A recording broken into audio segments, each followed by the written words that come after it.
Hello and welcome everyone. I have a question for you, that is, what helps a student to retain something in the brain permanently or for long duration? Certainly you will answer it is focus, concentration, regular practice, revision, consistency and so on.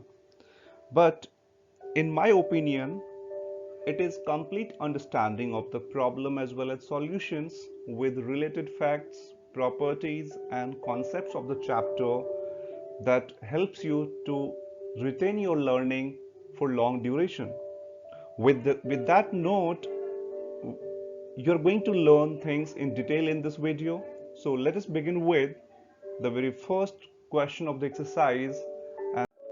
Using appropriate properties, find minus 2 upon 3 into 3 by 5 plus 5 upon 2 minus 3 by 5 into 1 by 6.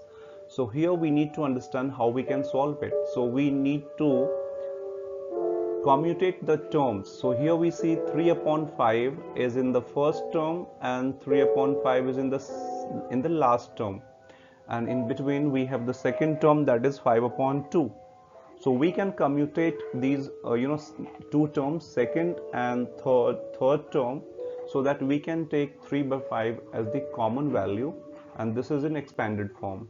So what we need to write first is minus 2 upon 3 into 3 by 5 into 3 by 5, and then we have to take the last term as the second term. We need to shift it, so we will write minus 3 upon 5 into 1 by 6, and then in the last we will write here plus 5 by 2.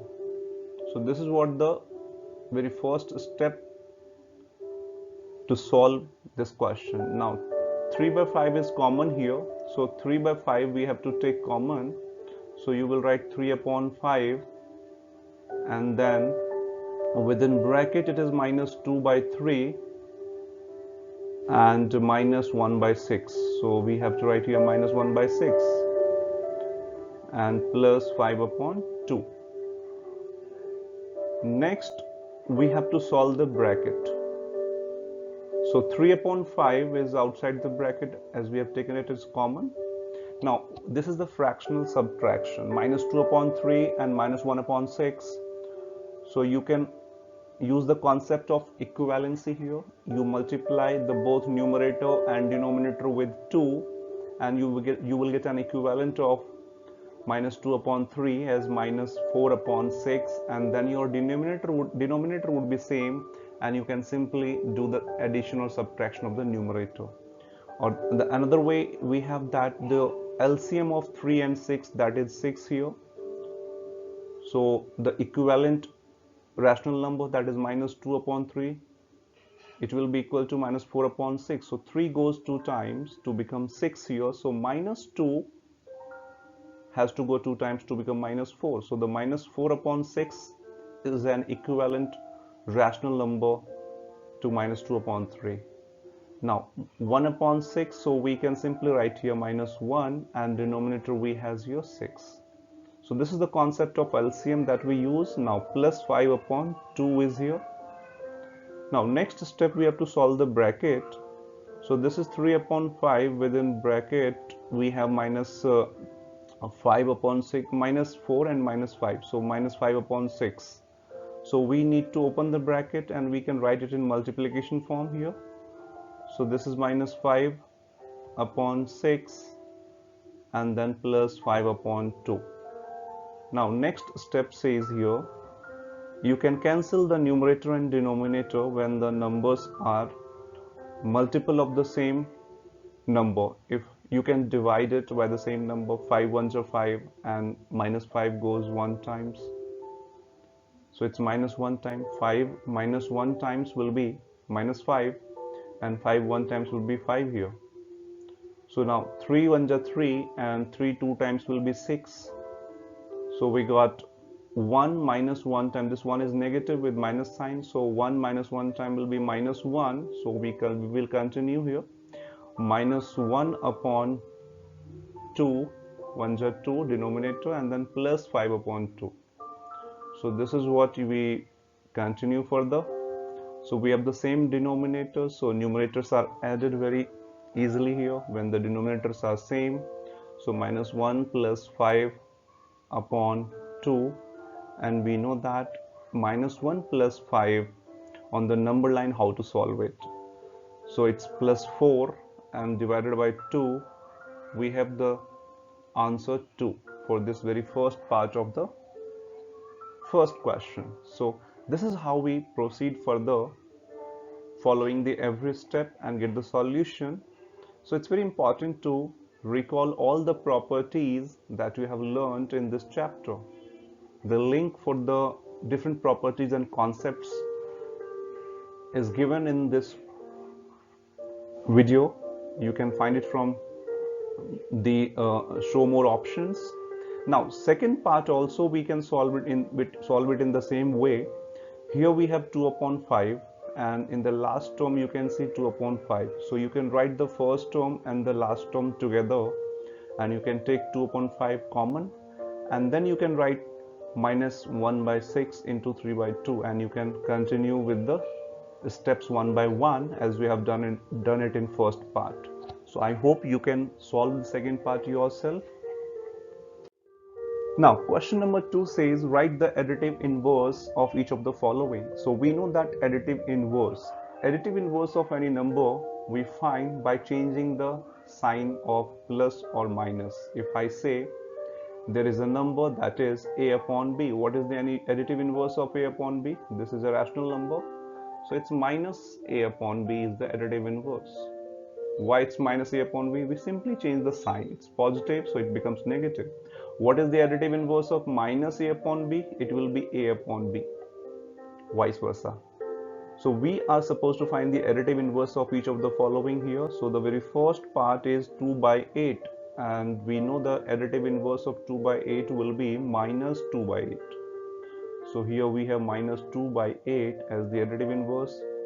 In the second part, the additive inverse will be, it's minus 5 upon 9, so it will be plus 5 upon 9, and we don't put the plus sign because it is understood here without sign it is taken as positive.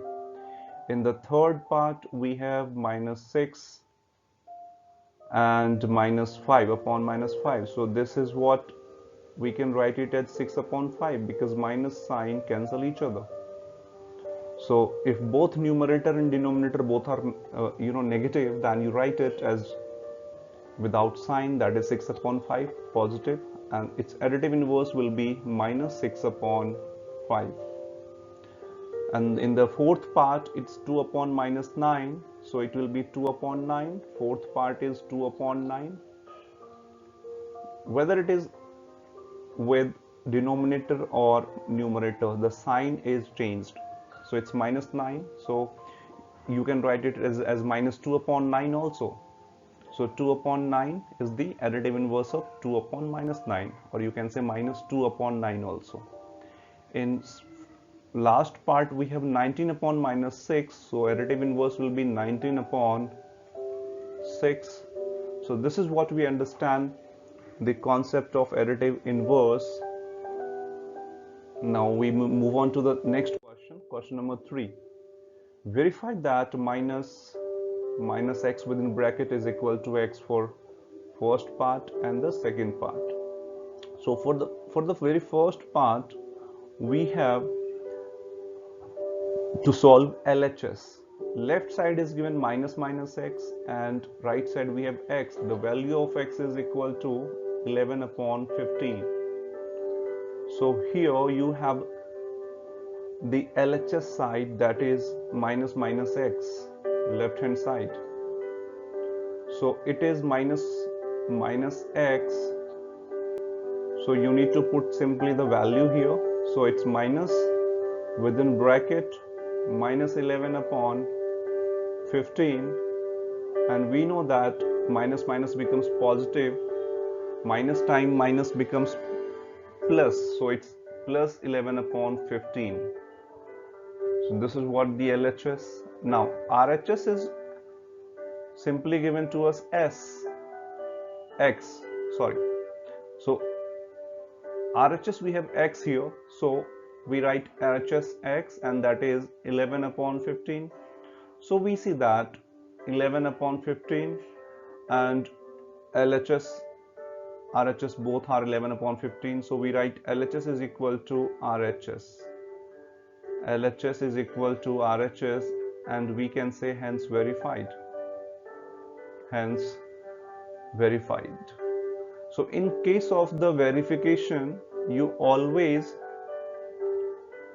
show that the solution of LHS side and RHS side both are equal. Once you show the solutions both are equal, LHS is equal to RHS, it means you have verified it. I hope you can solve the second part also. X is equal to minus 13 upon 17. Attempt it yourself. Question number 4. Find the multiplicative inverse of the following. So we must know the multiplicative inverse. The explanation is given in the previous video. So here we have the very first part, minus 13, and the multiplicative inverse of minus 13 we have to find. So we must know what is the multiplicative inverse. So if I want to find the multiplicative inverse of a number, that is a, so we take reciprocal of a. It's a, or you can say a upon 1, so it's a 1 upon a. And whenever you multiply a with 1 upon a, it is equal to 1. So the number and its multiplicative inverse, if you multiply together, you get the result as 1. Similarly, if I say it's minus 13, so what should be the multiplicative inverse of minus 13? Minus 13 can be written as minus 13 upon 1. So it's 1 upon minus 13. That is what the multiplicative inverse of minus 13. Or you can say minus 1 upon 13 as well. Minus 1 upon 13. Now second is here minus 13 upon 19.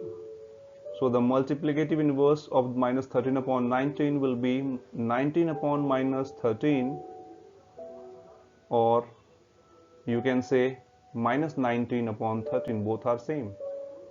You can take your minus sign either with numerator or denominator. Now the third part, the solution to the third part, 1 upon 5. So multiplicative inverse is 5 here. In the fourth part, you can say, you can solve it and then you can find the multiplicative inverse in the fourth part. So minus 5 goes minus 3 times to become plus 15, and 8 goes 7 times, it becomes 56. And now the multiplicative inverse of 15 upon 56 will be 56 upon 15. So this is what the multiplicative inverse in the fourth part. In case of fifth part, the product of minus 1 and minus 2 will be plus 2, and then denominator is 5 here. So fifth part, the product is 2 upon 5, and its multiplicative inverse will be 5 upon 2. In case of sixth part, here we have minus 1, and minus 1's multiplicative inverse will be 1 upon minus 1.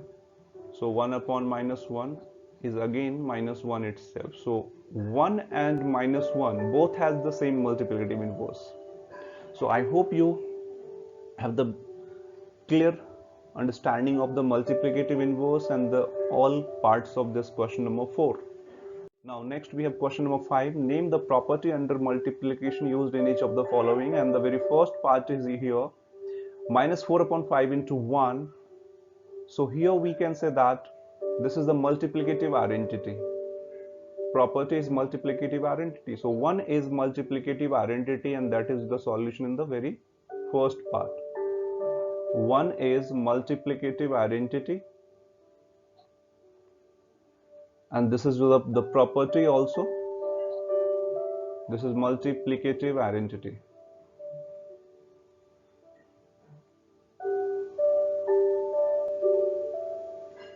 Multiplicative identity. So this is what the property you need to write in the very first part, and the second part says it's minus 13 upon 17 into minus 2 upon 7. So this is what the numbers are written. The order has been changed. The first number becomes the second and the second number becomes the first. So when you write the number changing their written order, so this is what the called commutative property. So we write here commutativity. So commutativity is the property involved here. So commutative property. Now in the last part you can see here the product is 1, and in such cases we have the multiplicative inverse. The product of the number and its multiplicative inverse is 1, so the property involved here is multiplicative inverse. So you can write here multiplicative inverse. Multiplicative inverse, that is the property. Multiplicative inverse property. So all the three parts, I hope it's clear now. So we just need to write the name of the property involved here. Here we have to multiply 6 upon 13 by the reciprocal of minus 7 upon 16, and the reciprocal of minus 7 upon 16 is 16 upon minus 7, and the multiplication we have to do with 6 upon 13. So 6 upon 13 into 16 upon minus 7, 16 6 times becomes 96, and 13 7 times become 13 7s are 91. So it's minus 91 here. So this is what we have got the solution, the product of 6 upon 13 with the reciprocal of minus 7 upon 16. The question number 7 says, what property allows you to compute this sum? So we see that 6 is associated with 4 by 3, and then grouping of this 6 has been done with 1 by 3 here, and 4 by 3 is left out. So in such cases, when we have the three rational numbers where groupings are changed, we call here the property involved is associative property. So simply you need to write here associative property, or you can say associativity of rational number. That is what we need to write in answer. Now next, question number 8 is asking you, is 8 upon 9 the multiplicative inverse of minus 1 1 by 8, why or why not? So we need to solve here minus 1 1 by 8. This is given as a mixed fraction, negative fraction you can say, but this is given in mixed form, so we need to solve it minus 1 1 by 8. So this is to be solved like this, minus 1 plus 1 by 8, so it becomes minus 9 by 8. So this is what we get the solution, minus 9 by 8, and we see here 8 upon 9. The multiplicative inverse of 8 upon 9 is 9 upon 8, but we solve it to get minus 9 upon 8. So minus 9 upon 8 is the additive inverse, not the multiplicative inverse. So here you need to write minus 9 upon 8 is not the multiplicative inverse of 8 upon 9. That is what the solution you need to write. Question number 9. Is 0.3 the multiplicative inverse of 3 1 by 3, or why not? So we know that 3 1 upon 3 can be written as 10 upon 3, and we also know that the product of the number with its multiplicative inverse is always 1. So you need to find the product of 0.3 with 3 1 by 3, and that is 10 by 3. So if you find the product here and your result is 1, so then you can say that yes, 0.3 is the multiplicative inverse of 3 1 by 3 or 10 by 3. So we see here 10 goes 1 times to become 10. So 10 divides each other, 3 also goes 1 time, 3 ones are 3 and 3 ones are 3 here. So it's 1 upon 1 and answer is 1 here. So we can say yes, 0.3 is the multiplicative inverse of 3 1 by 3. Answer is yes, because their product is 1 here. So this is what you need to understand in question number 9. Question number 10 says, first part, write the rational number that does not have a reciprocal. So the answer to this question is here. 0 is a rational number because 0 can be written as 0 upon 1, and it has no any reciprocal because 0 upon 1 cannot be written as 1 upon 0, because we know that 1 upon 0 is not defined. So the answer is 0, that has no reciprocal. The second part is saying that the rational number that are equal to their reciprocal. So 1 and minus 1 both are equal to its reciprocal. The reciprocal of 1 is 1 itself, and the reciprocal of minus 1 is minus 1. So this is what we write, 1 and minus 1. Now the rational number that is equal to its negative. So 0 is a rational number and its negative minus 0 is also equal to 0 itself. So this is what we understand. The 10th question, all the 3 parts, very simple to answer. The question number 11 says, first part, 0 has no reciprocal. Second part, the numbers 1 and minus 1 are their own reciprocal.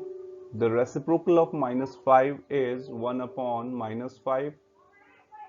Reciprocal of 1 upon x is x here, and then the product of two rational number is always a rational number.